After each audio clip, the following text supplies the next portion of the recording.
Welcome to Cheater Confessions. Let's get started with today's story. My name's Brian, and I thought I knew my wife, Audrey, better than anyone. We'd been married for 6 years, long enough to settle into a routine that felt more like a partnership than a relationship. The kind where you don't have to think too much. Everything just works. She was 31, and I was 34. Audrey worked as a senior marketing manager at a tech company that was growing fast. Her job was demanding, but she was good at it.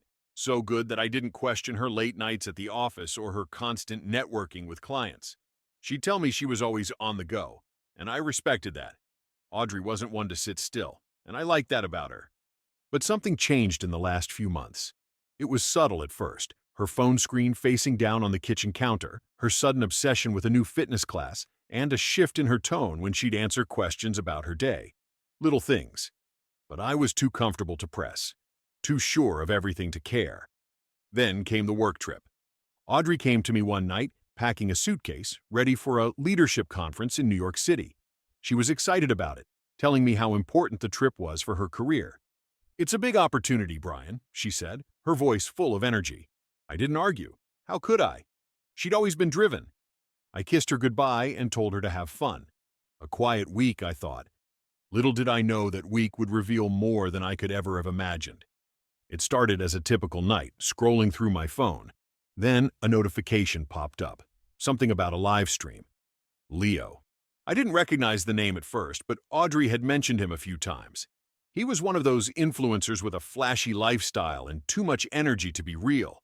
The kind of guy who makes a fortune by documenting his carefree life, throwing lavish parties, and vacationing at five-star resorts. Audrey had laughed about him once, saying how ridiculous he was, but I never paid it any mind. On a whim, I clicked the stream. The screen lit up with the usual nonsense, a camera panning over an absurdly luxurious hotel suite and people laughing as they clinked drinks. Nothing I hadn't seen before. But then the camera swung past a balcony, and I froze. There she was, Audrey. She was standing on the balcony wearing a silky slip dress I didn't recognize. Her hair flowed effortlessly as she laughed. She was having fun. Leo was right next to her, his arm around her waist, kissing her shoulder. She leaned into it, a smile on her face, completely at ease. It was like the world stopped for a second.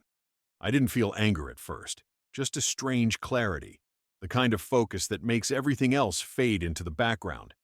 Suddenly, all the things I'd noticed over the past few months made sense. None of it was random. I wasn't angry. I was just sure.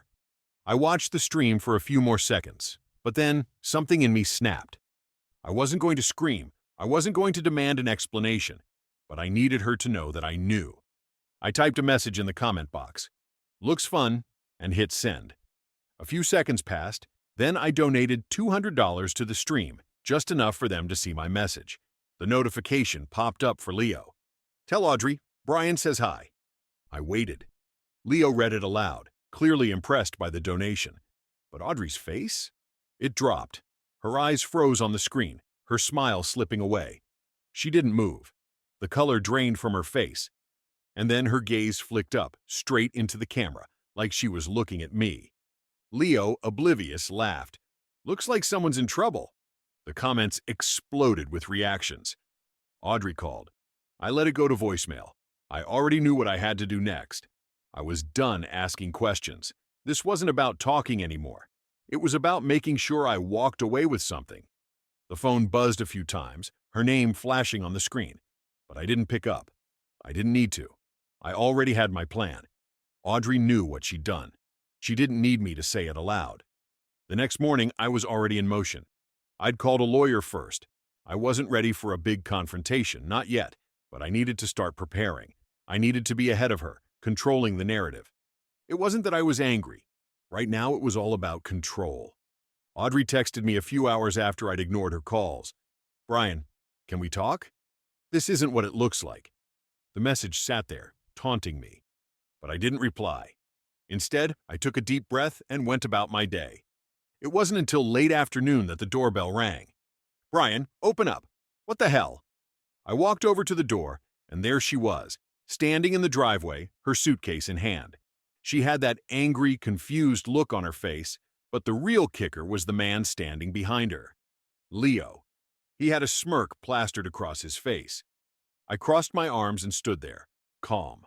"What's going on?" Audrey demanded. "Why am I locked out of the house?" I looked at her, and for a second, I almost felt sorry for her.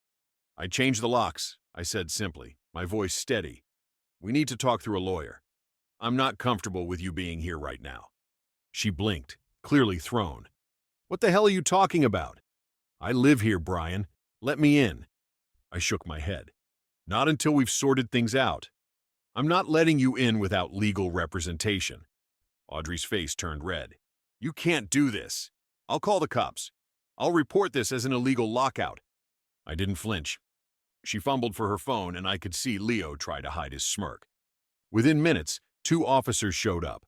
Audrey had already started her performance, tears in her eyes, talking about how she had nowhere else to go.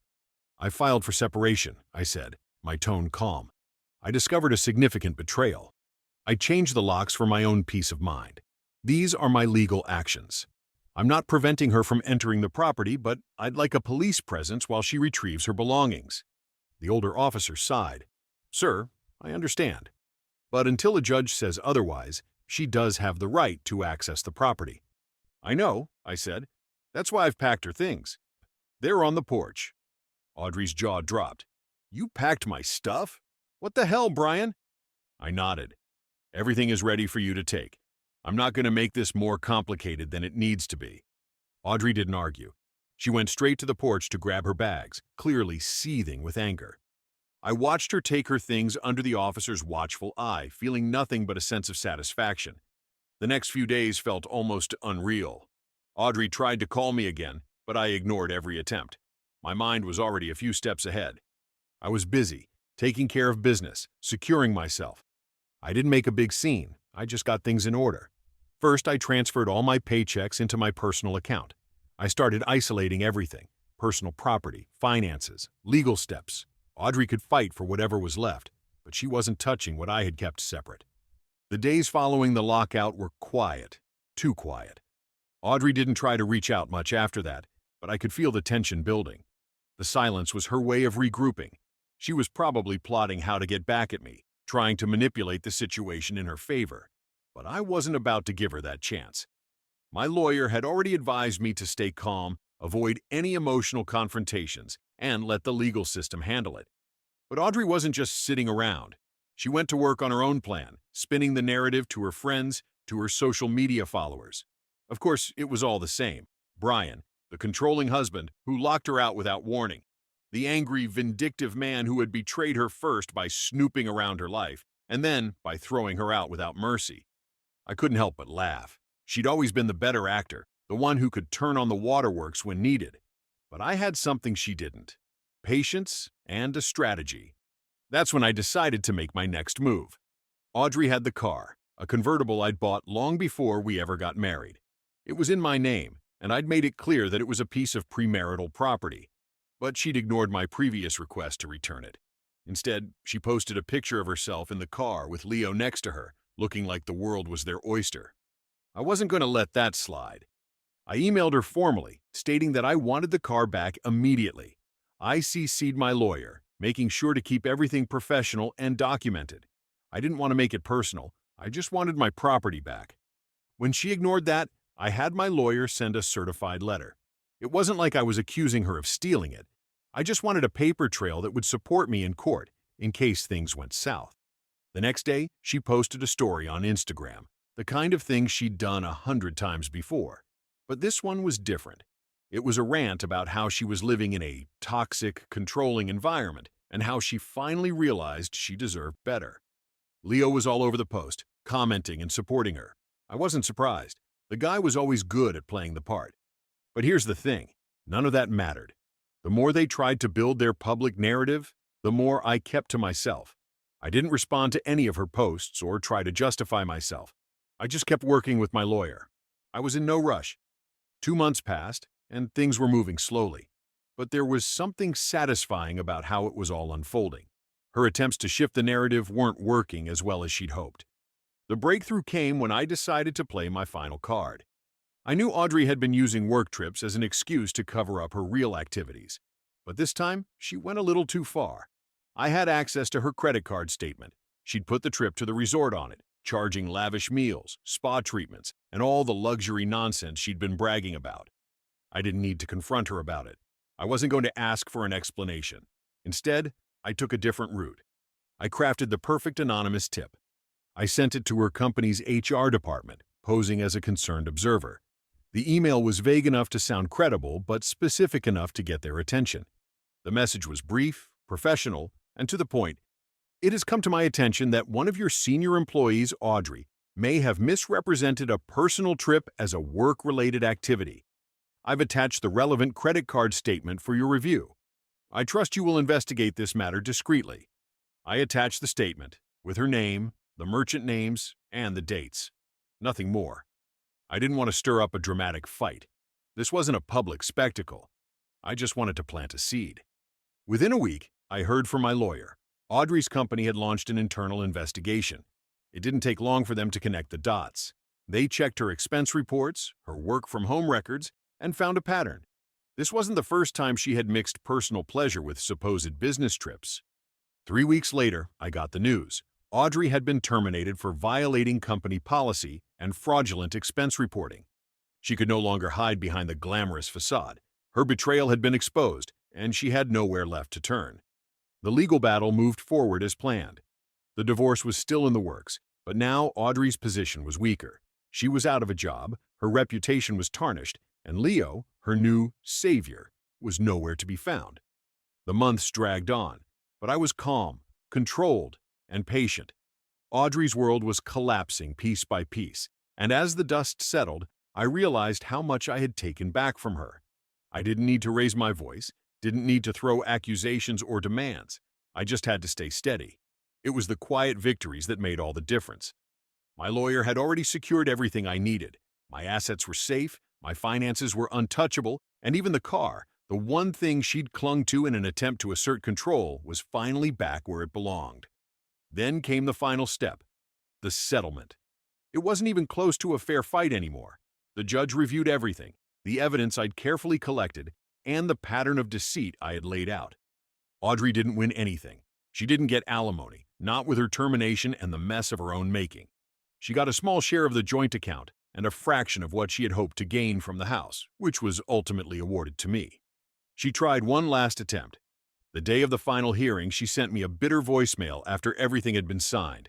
Her voice was cold, full of anger. "Brian, you've ruined my life. You've taken everything from me.